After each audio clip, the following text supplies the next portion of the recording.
एक समय की बात है। एक छोटे से गांव में रामलाल नाम का एक किसान रहता था। वह बहुत मेहनती था, लेकिन फिर भी उसका घर हमेशा तंगी में रहता था। वह जितनी भी फसल उगाता या जितने भी जानवरों को पालता, फिर भी उसकी घर की कमाई पूरी नहीं होती थी। उसका घर का खर्च अच्छे से नहीं चल पाता था। रामलाल को यह समझ नहीं आ रहा था कि आखिर उसकी गरीबी का कारण क्या है। एक दिन वह बहुत उदास होकर जंगल की ओर निकल पड़ा। रास्ते में उसे एक बूढ़े संत मिले। संत ने उसकी उदासी का कारण पूछा। रामलाल ने अपनी सारी परेशानी बता दी। संत मुस्कुराए और बोले, तुम्हारी गरीबी का कारण तुम्हारे कर्मों में छिपा है। अगर तुम जानना चाहते हो कि असली गलती क्या है, तो गांव के बाहर चरने वाली गौ माता से जाकर पूछो। वह तुम्हारी सारी समस्या का हल बता देंगी। रामलाल को यह सुनकर आश्चर्य हुआ, लेकिन वह संत के कहे अनुसार गांव के बाहर चरने वाली एक गौ माता के पास गया। गौ माता बहुत शांत भाव से खड़ी थी। रामलाल ने झुककर प्रणाम किया और अपनी समस्या बताई। गौ माता ने करुणा भरी दृष्टि से देखा और कहा, हे मानव, मनुष्य की गरीबी का सबसे बड़ा कारण उसका पाप और अधर्म होता है। कुछ विशेष पाप ऐसे होते हैं जो मनुष्य को जीवन भर दरिद्र बनाए रखते हैं।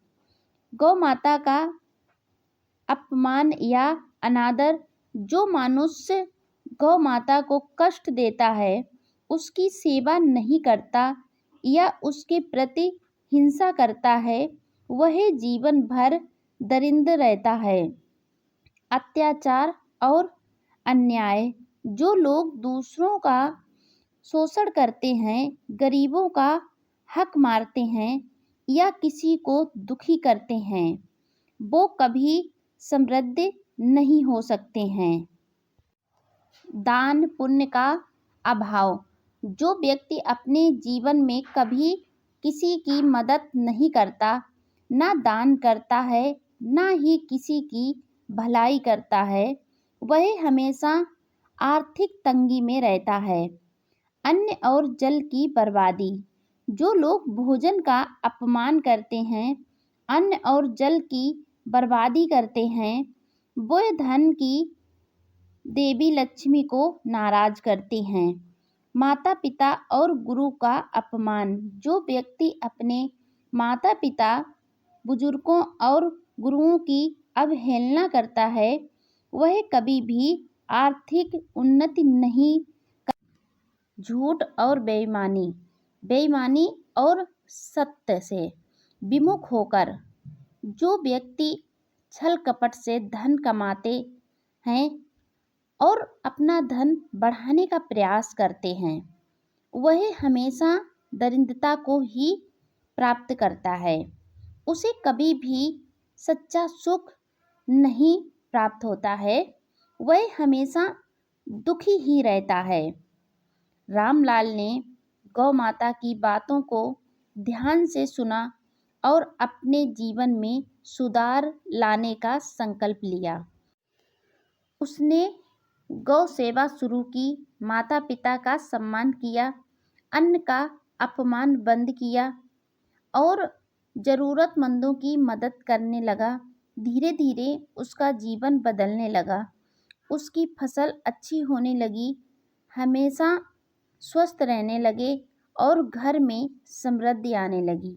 रामलाल समझ गया कि गरीबी सिर्फ मेहनत की कमाई से नहीं, बल्कि कर्मों की शुद्धता से भी जुड़ी होती है। यदि व्यक्ति अपने कर्म सुधार ले तो दरिद्रता भी। रामलाल, जो अपने जीवन में गलतियां किया करता था, अब उसे उसका पछतावा था। उसने अपनी सारी गलतियां छोड़ दी और अपने जीवन में बदलाव कर लिया। गौ माता की सेवा करने लगा।